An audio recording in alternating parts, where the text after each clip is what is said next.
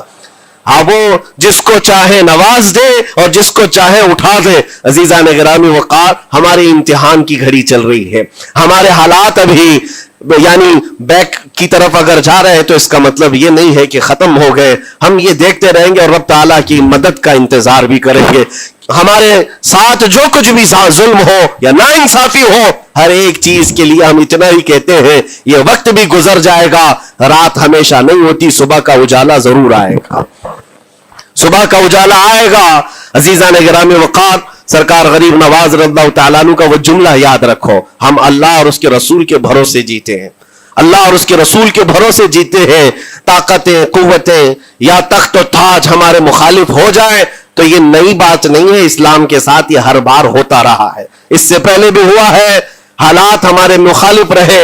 اولیاء کاملین کی جماعتیں دیکھیے، اہل بیت اطہار، رسول اللہ کی آل، اتنے میں آپ کو شہادت کے واقعات اگر بتا دوں، آپ کو تو صرف ایک کربلا معلوم ہوگا، ایک کربلا سنا ہوگا کثرت سے، لیکن جانتے ہو رسول اللہ کی آل میں سے کئی ایسے صاحبزادے ہیں جن کو جیلوں میں ایک سال نہیں 7 سال 8 سال تک بند رکھا گیا۔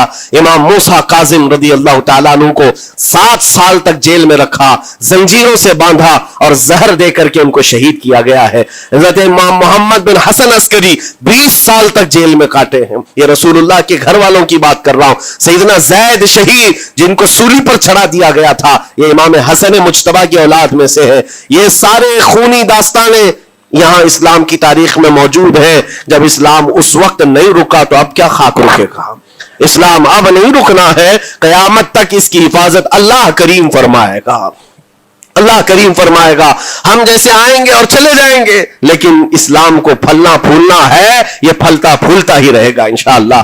آپ کی ذمہ داری اتنی ہے، آپ کی اتنی ذمہ داری ہے، حالات دیکھ کر کے بچوں کو یہ نہ کہنا کہ بیٹا آپ جیسے حالات چل رہے ہیں ویسے ہی چلتے رہو، نہیں، اپنے بیٹوں کو یہ ترغیب دینا کہ بیٹا آج ہم امتحان کی گھڑی میں ہیں، کل اگر اللہ نے حالات اچھے کر دیے تو یاد رکھنا جس جگہ بت کدے بنے ہماری مسجدوں کو توڑ کر انشاءاللہ وہاں سے اذان کی آواز پھر سے گونجے گی، اذان کی آواز آئے۔ یہ بچوں کو نصیحت ہونی چاہیے، ہماری تاریخ مٹانے سے مٹتی نہیں ہے، ایک دور آئے گا پھر جب اللہ کریم چاہے تو یہ تاریخ کھل کر کے لوگوں کے سامنے آئے۔